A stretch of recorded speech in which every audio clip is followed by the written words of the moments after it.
kunci lawan suwarga la ilaha illallah ora ono lafat liya la ilaha illallah. Aku suka dengerin di YouTube itu sekarang ceramahnya Gus Baha. Itu aku lagi sering dengerin, tiap hari aku dengerin banyak hal-hal yang luar biasa dari ngajinya Gus Baha yang aku lihat di YouTube. Jadi itu kegiatanku juga hari ini. Dalam minggu-minggu ini aku akan terus mau ngaji sama Gus Baha tapi lewat YouTube, karena aku nggak kenal beliau, tapi aku sangat hormat karena kepandaian beliau. Aku selalu dengerin ceramahnya. Assalamualaikum.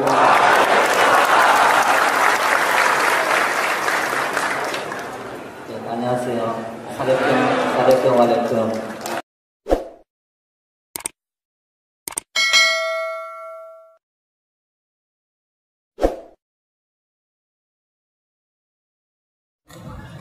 Assalamualaikum warahmatullahi wabarakatuh. Bismillahirrahmanirrahim. Allahumma sholli wa sallim ala sayyidina Muhammadin wa ala alihi washabihi ajmain. Amma ba'du. Ini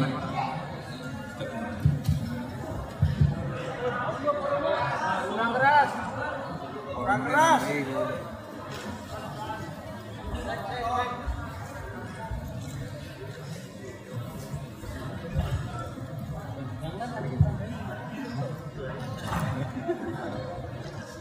Bismillahirrahmanirrahim. Mari ngaji bareng. Ini ngaji untuk jadi orang alim, pas sekedar jadi murid.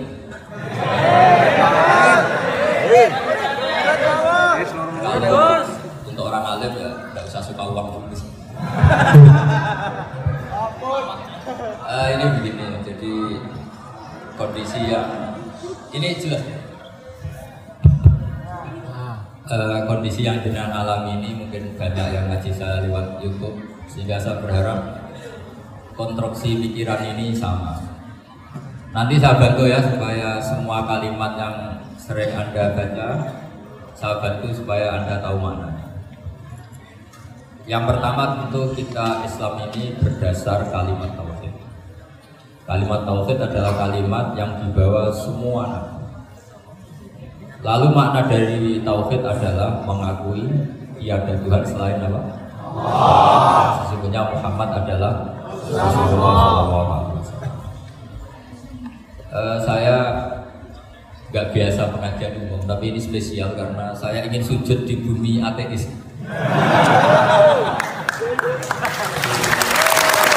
Karena dari awal saya ini sebetulnya tanpa dirayu sudah kepikiran. Dirayu lama sama Mas Eko ini, sudah ngerayu masih bilang nanti ada lelangan Gus ya.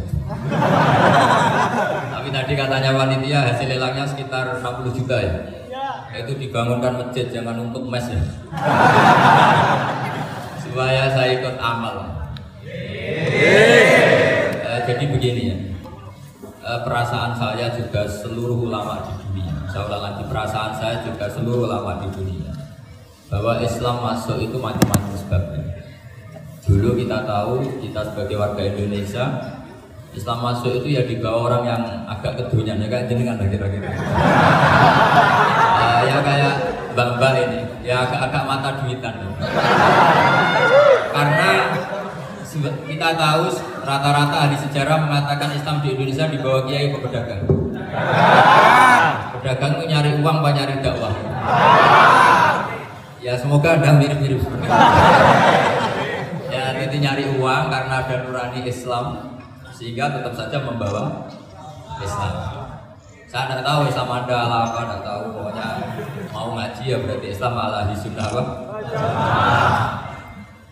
Jadi ini penting saya utarakan bahwa Islam itu agama yang mudah dipahami, sehingga dibawa pedagang saja ya kasih, dibawa orang yang kedunian kayak jenengan juga kasih, dibawa orang baik ya kasih, dibawa orang broken juga kasih.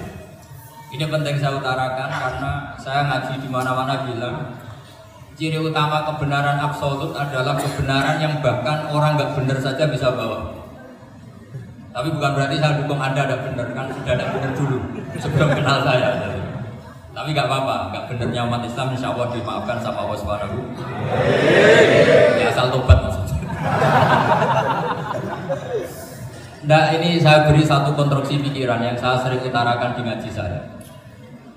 Sampai sekarang saya coba saat tes ini kan di kampus ya, di apa bacanya itu Kim University yang Global Leader apa in the World.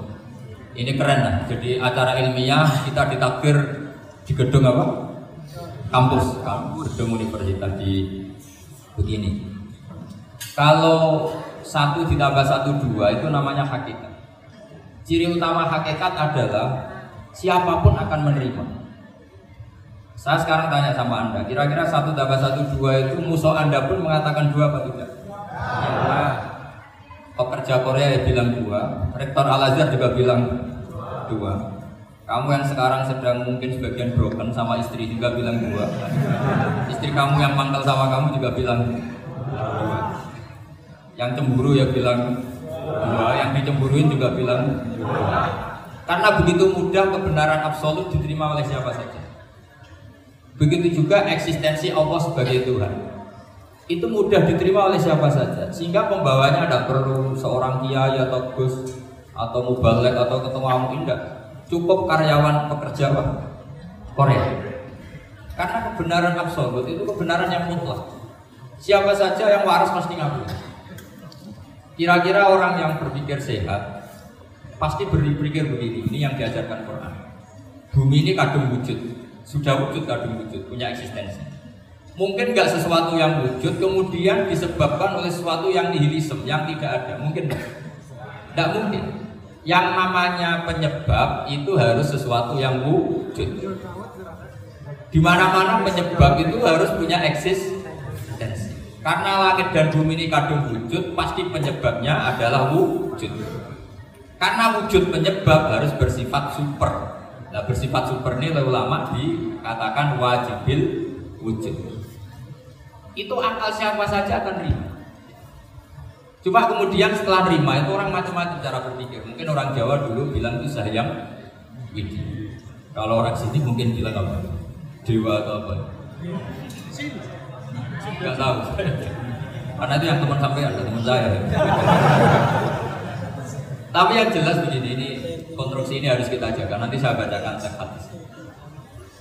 Kebenaran sejati ciri utamanya adalah ada absolutisme, ada kebenaran mutlak. Ciri utama kebenaran mutlak adalah diakui bahkan oleh siapa saja, termasuk oleh orang fasik. Orang fasik itu orang nggak benar. Misalnya ada imam masjid besar Istiqlal, ditanya 1 tambah 1 bilang apa? 2. Nanti kira-kira yang lode juga bilang apa? 2. KPK juga bilang 2. Koruptornya yang ditangkap 2. Nah, eksistensi Allah sebagai Tuhan ini kebenaran yang absolut. Maka agama ini juga boleh diterima oleh siapa saja, termasuk oleh orang fasik, orang nggak jelas. Ini penting saya utarakan karena sekarang marah kelompok yang mengatakan orang Islam kalau zina menjadi tidak muslim, orang Islam kalau korupsi menjadi tidak muslim, salah sedikit tahlilan jadi kafir, percaya wasilah jadi kafir. Itu tidak benar seperti itu. Karena kebenaran eksistensi itu kebenaran yang nggak bisa diganggu. Seperti Anda ini kan warga Indonesia, KPK ya warga Indonesia, koruptornya juga warga.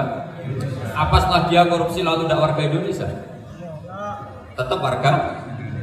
Orang yang meyakini kalimat tauhid setelah dia salah apa terus tidak ya tauhid? Kan tetap ya. Maka dia tetap Ini penting saya utarakan. Kalau seorang warga Indonesia yang koruptor yang macam-macam saja tetap warga Indonesia, padahal banyak kesalahan. Karena status warga Indonesia adalah status yang permanen.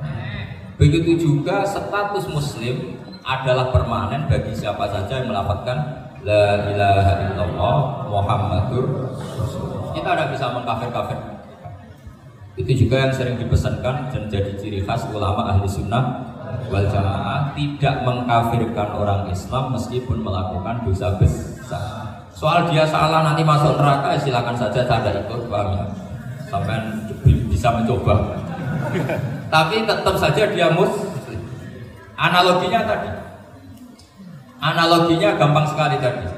Orang Indonesia yang salah itu tidak akan merubah statusnya sebagai warga Indonesia. Karena ya memang dia berstatus warga Indonesia. Orang Islam yang sudah melafadzkan syahadat maka menjadi muslim. Saya di mana-mana berkampanye, berfatwa. Orang kafir yang 70 tahun kafir sekali melafadzkan kalimat tauhid itu menjadi muslim apa tetap kafir? Masa kita yang Islam terus yang kalimat tahlil la ilaha illallah kemudian menjadi kafir karena kalimat itu? Itu paham aneh apa aneh?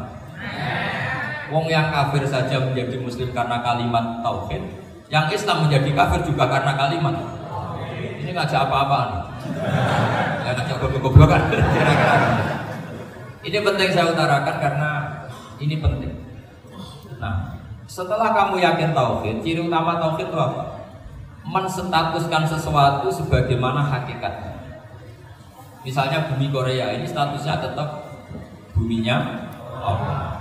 Maka dari awal saya husnudzon sekali sama Allah Subhanahu wa taala bahwa suatu saat di bumi mana saja itu ada tahlil.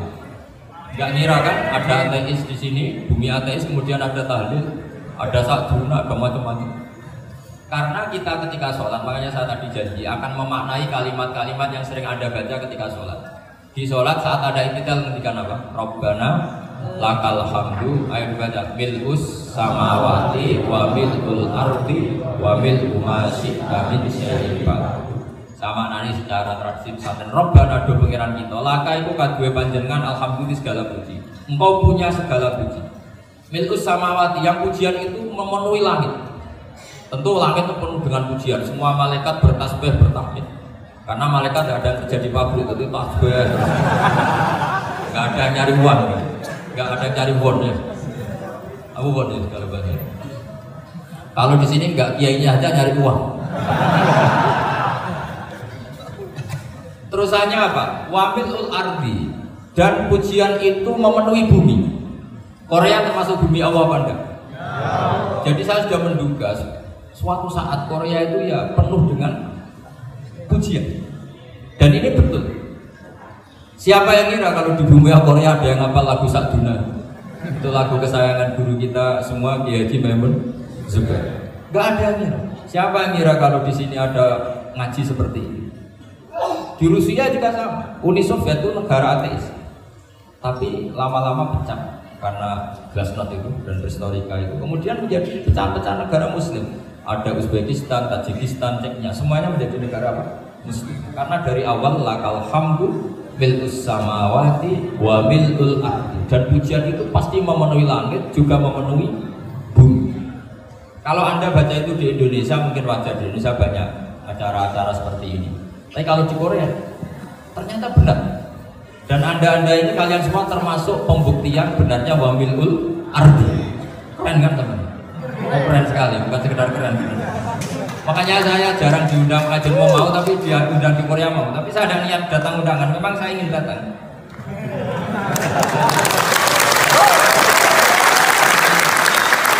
Bentuk penghormatan saya. Untuk penghormatan saya bahwa pada akhirnya benar-benar lakal hamdu mil'us samawati wa mil'ul ardi. Jadi Anda tidak perlu pesimis, dulu Indonesia juga seperti itu. Banyak Buddha, Hindu, macam ateisme. Kemudian berkatnya para ulama sekarang jadi negara yang mayoritas muslim. Korea, barokahnya orang-orang kedonyan seperti ini banyak. Gak apa-apa. Karena sebagian agama Islam, sebagian sejarah ditulis di bawah pedagang-pedagang Gujarat. Kira-kira orang Gujarat ke Indonesia dulu yang namanya pedagang cari apa? Uang. Tapi namanya orang Islam, hatinya tetap adanya tauhid, nyari uang ya tetap sambil dakwah. Kalau yang ke Korea langsung kiai mungkin tidak seramai ini Islam. Karena kalau kiai datang langsung dicurigai jadi misionaris, jadi ribet lah. Tapi kalau sampai nggak ada yang curiga, namanya pekerja saja nyari uang, dan itu memang fakta. Cuma kadang ya sadar terus ya bagus.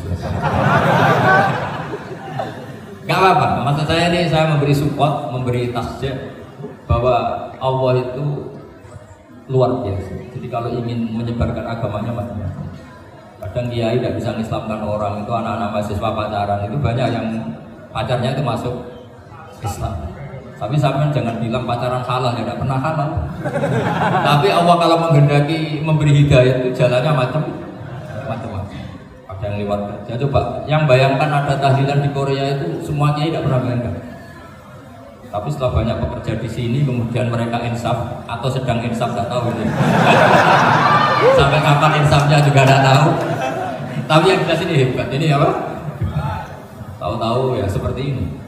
Makanya iman saja Rabbana lakal hamdu mil'us samawati wa mil'ul ardh. Masih ditambahi wa mil'u ma syi'ta min syai'in ba'd.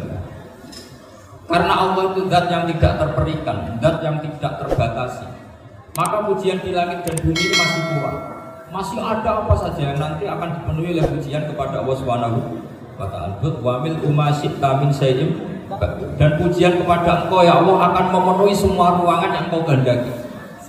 Mungkin suatu saat negara-negara yang sekarang yang paling minim Islam itu di Amerika Selatan, di Argentina dan sebagainya. Itu nanti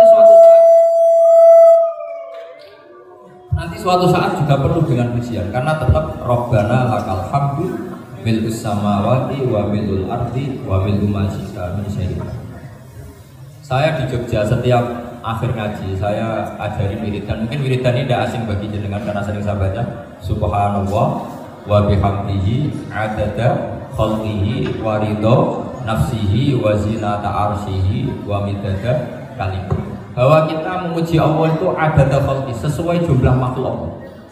Semua makhluk Allah meskipun kelihatannya mengecewakan, ini semuanya memuji sama Allah Subhanahu wa taala. Meskipun kadang kita kecewa, kadang kita tidak cocok. Coba barokahnya Anda ini agak-agak kecewa gitu dengan Indonesia karena agak menyediakan lapangan kerja untuk Anda. Tapi agak kecewa-kecewa amat ya, agak-agak saja. Karena Anda tetap semua mencintai. Gara-gara agak-agak kecewa cari negara lain. Akhirnya di Korea, ada yang di Jerman, ada di Inggris.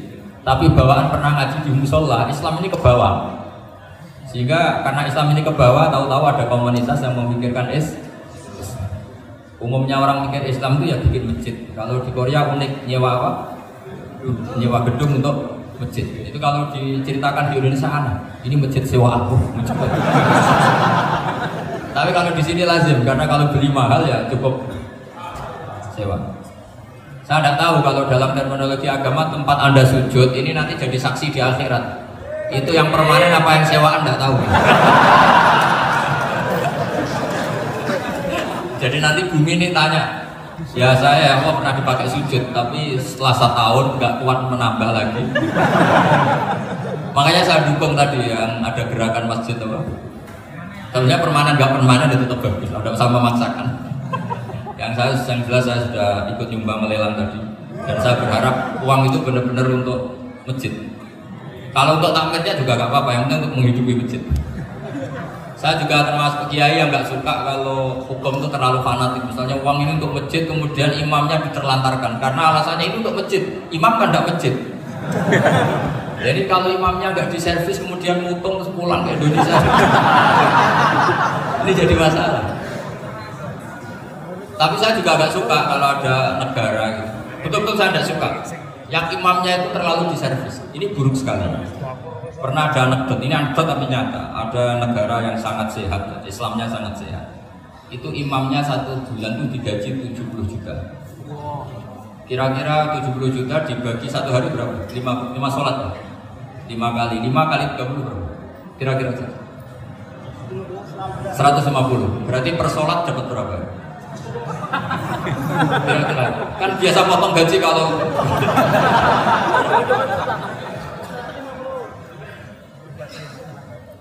singkat cerita, si kiai dari luar negeri tadi cerita apa Indonesia, kiainya miskin-miskin, datang ke masjid kan kadang pakai ontel, adzan sendiri, bomat sholat sendiri. Itu nasib orang-orang Sragen dan Salatiga sebagian. Itu yang lapor karena mereka itu. Kalau Rembang insya Allah enggak.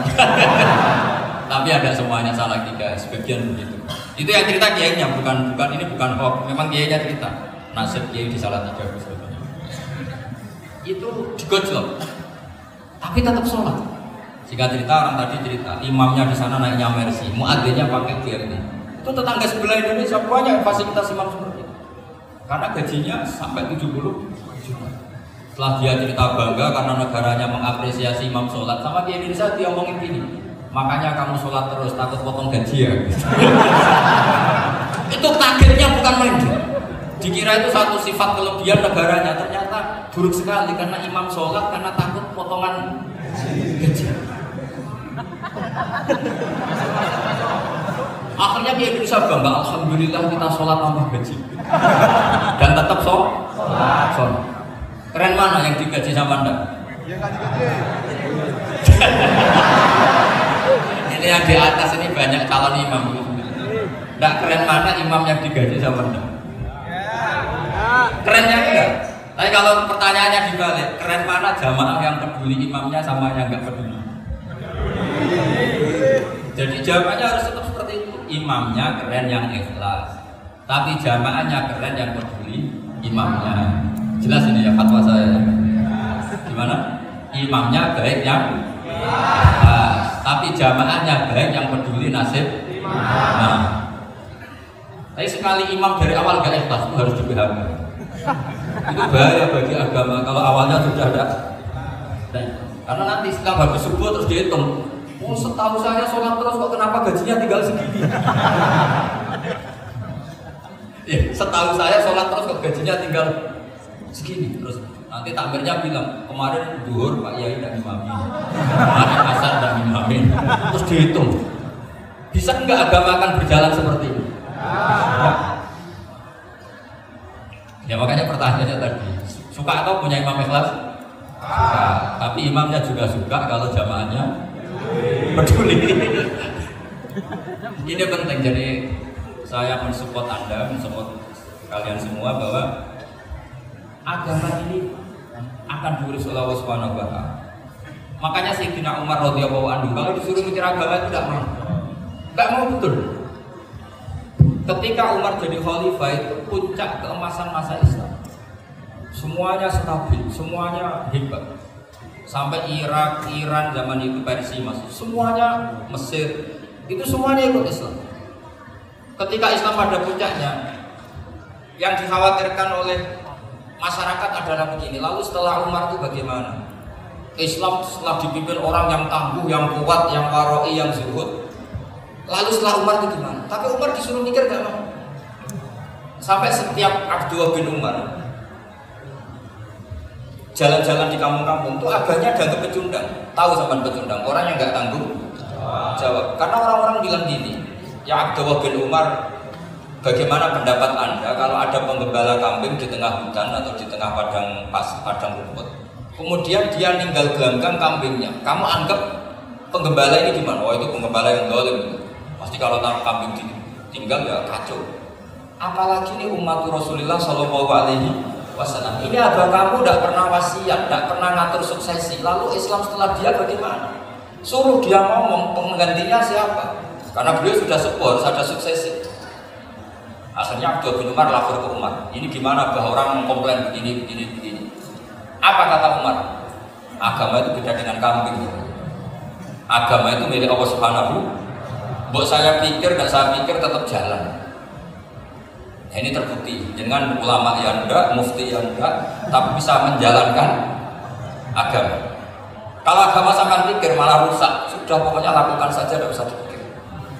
Akhirnya betul, karena agama ini milik Allah. Soal kita serius memikirkannya itu karena hikmah, karena kita ingin berbakti pada agama. Tapi Anda tidak boleh berpikir kalau agama ini butuh pemikiran beda loh ya. Kita khidmah agama serius karena kita ingin mengkhidmati agama. Tapi agama ini tidak pernah butuh kita, karena agama ini akan diurus oleh Allah Subhanahu. Coba pas sampai kecil orang jilbaban di Indonesia itu banyak apa banyak sekarang? Banyak sekarang. Kiainya mutu orang dulu apa mutu orang sekarang? Tapi perkembangan Islam itu ramai sekarang apa ramai dulu? Ramai sekarang. Islam menyebar di seluruh dunia itu. Zaman Wali Songo, zaman sampean keren mana? Keren sekarang. Kualitas solehnya sampean sama Wali Songo.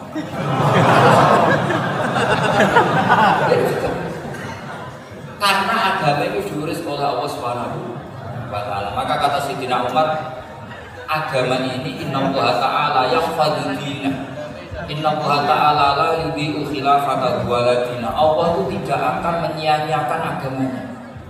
Ini terbukti. Agama ini pernah dipimpin orang terbaik di dunia, yaitu Rasulullah SAW. Ketika beliau intaqala ila rafiqil a'la, ketika beliau pindah ke alam sana, diteruskan oleh sahabat yang tentu jauh di bawah Rasulullah, diteruskan tabi'in, diteruskan para wali songo, diteruskan yang sampean yang jauh di bawah wali songo, sejauh-jauh. Tapi agama jalan sampai Korea. Agama jalan sampai apa? Dulu wali songo itu hanya sampai Mojokerto, sampai Tulungagung. Di bawah sampai ya Payaban sampai mana? Coba kalau Allah nggak ngurus, nggak bisa. Yang gerakkan hatinya sampean peduli sama masjid siapa? Allah Subhanahu Wa Taala. Yang menggerakkan hati sampean peduli sama agama siapa? Tapi yang menggerakkan sampean ke Korea apa? Uang kan?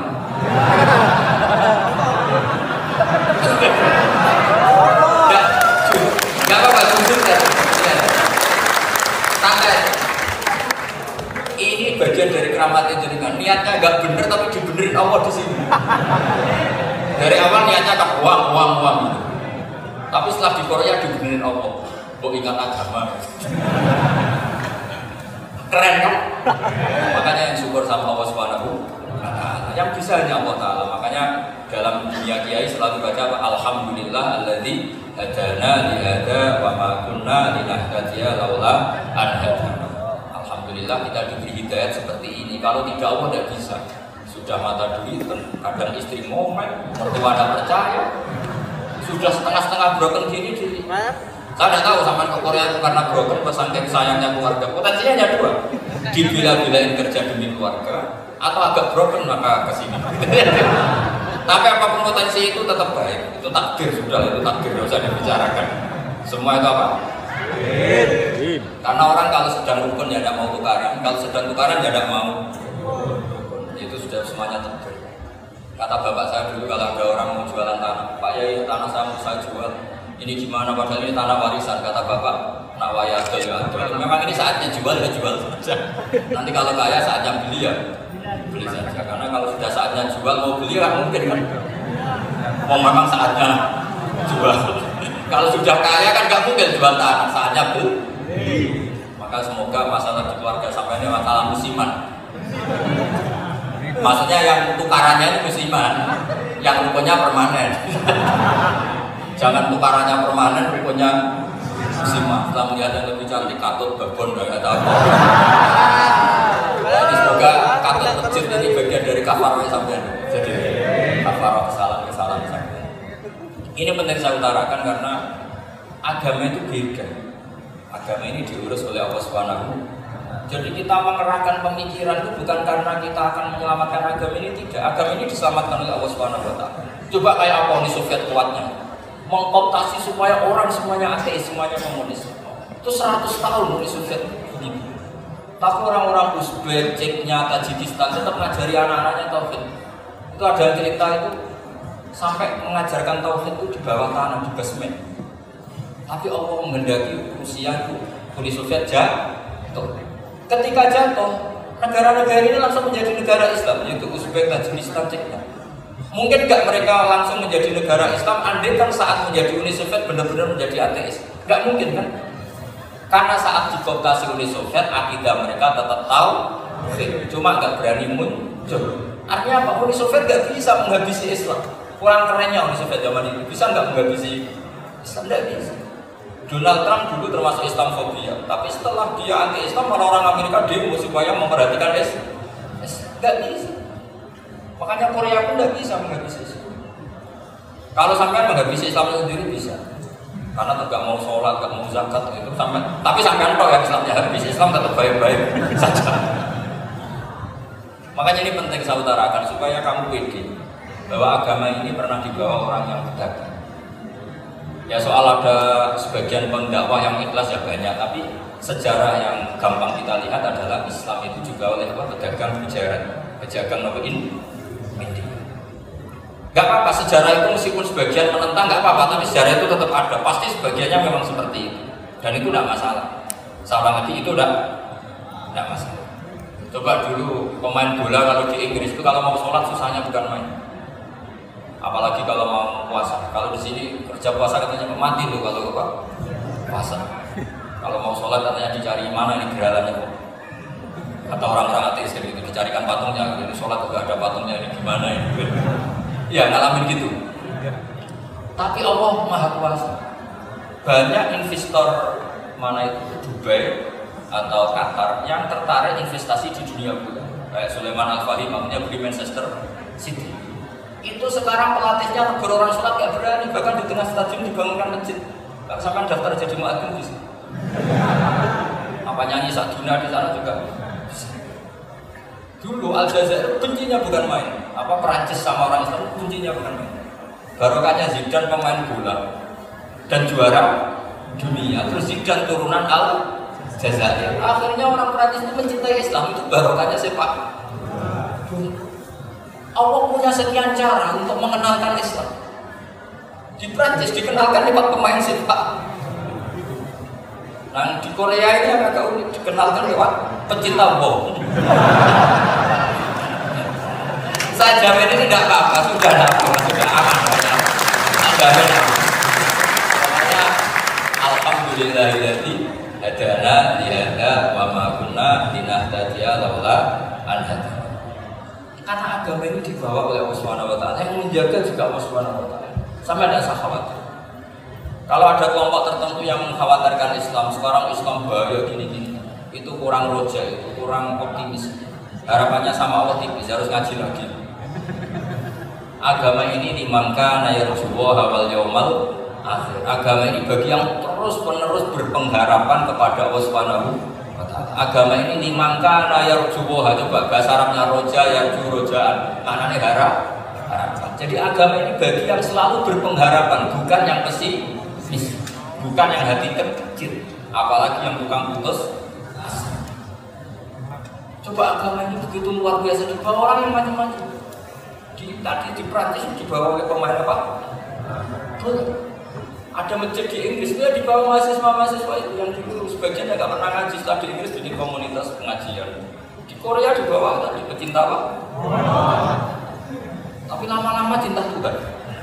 Karena ya memang sebenarnya sudah cinta Tuhan. Cuma ya cara cinta ini nunggu punya uang. Ya sudah, alhamdulillah seperti ini sudah luar biasa, sudah. Insya Allah diterima oleh Allah Subhanahu wa taala. Selalu berharap semoga ini tetap satu bukti bahwa Allah itu harus kita sembah di mana-mana. Karena tadi Allah akan selalu apa?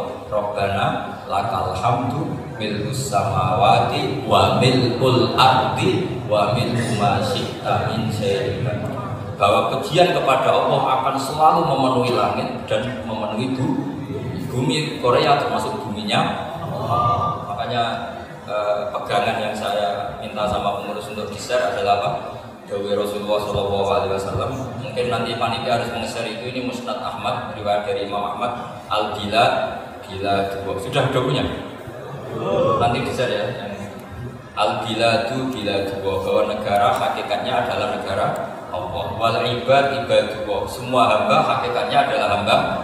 Di hadis itu fahaitsuma asabta khairan fa'aqim. Kapan saja kamu menemukan kebaikan di tempat Anda berdomisili, fa'aqim, kamu tidak apa-apa di sini. Kamu di sini dapat uang, dapat masjid, dapat sewa masjid. Tidak tahu sewa apa permanen, pokoknya itu bagus gitu. Buminya dirayu, bumi meskipun ini nggak permanen, tapi tetap jadi saksi loh ya. Harus ada kompromi. Karena kalau dengar orang Indonesia jadi aneh, masjid kok nyewa. Tapi aneh di Indonesia, ada aneh di sini, sampai tenang saja. Tentu malaikat pencatat di sini juga sudah tahu kalau sebagian masjid itu sewaan. Jadi ya ada eskal amat, sudah nggak jagal amat karena kondisional apa. Jadi nanti kita panitia supaya mengeser dari hadis riwayat siapa Imam Ahmad bin Hambal yang diriwayatkan oleh salah satu minal asyrah al-mubasysyirina bil jannah, yaitu Zubair bin Awam. Nabi ngendikan al-biladu biladu, negara mana saja adalah negara Allah. Wal ibad ibadu, semua hamba adalah hambanya Allah. Fahaitsuma asabta khairan, di mana saja kamu mendapatkan kebaikan, fa'atim, kamu tidak apa-apa berdomisili. Ya saya mohon ini penting sekali, pokoknya saya mohon kalimat tauhid ini dijaga. Karena kalimat tauhid ini kata semua ulama kasajaratin thayyibatin asluha tsabitu wa far'uha fis-sama. Dan kalimat tauhid ini pasti tukti ukulaha kullahin bi'idzni rabbiha. Kalimat tauhid yang dibawa umat Islam seluruh dunia. Meskipun dia orang fasik, orang nggak benar, tetap tukti ukulaha kullahin bi'idzni rabbiha. Kalimat ini akan membawa berkah bagi orang yang dihinggapi atau didomisili umat Islam. Coba sebagian nanti orang Korea menjadi Muslim itu karena di sini ada komunitas pekerja Muslim, kemudian menyisakan asarul Islam, jejak-jejak apa? Tidak apa-apa. Pasti kalimat ini tukti ukulaha kullahin bi'idzni rabbiha. Jadi kalimat tauhid adalah kalimat yang kata Allah tukti ukulaha kullahin bi'idzni rabbiha. Anda tidak usah khawatir bahwa apa yang Anda lakukan apapun kecilnya akan ditulis oleh Allah Subhanahu wa taala. Kata Allah wa naktubu ma qaddamu wa atharahum. Gimana di surat Yasin itu? Inna nahnu nuhyil mauta wa naktubu ma qaddamu wa atharahum. Saya bisa menghidupkan orang mati dan semua amal kalian saya tulis, kata Allah. Wa atharahum, dan jejak-jejak yang pernah kalian lakukan juga ditulis. Misalnya Anda sudah pulang ke Indonesia, ada orang sholat di masjid ini, oh ini era kang ini, era mas ini. Nanti setelah itu ya ini era mas ini, mas ini. Menjadi familiar Islam juga barokahnya muassis-muassis ini, pendiri-pendiri. Semoga kalian semua barokah dan fitnah.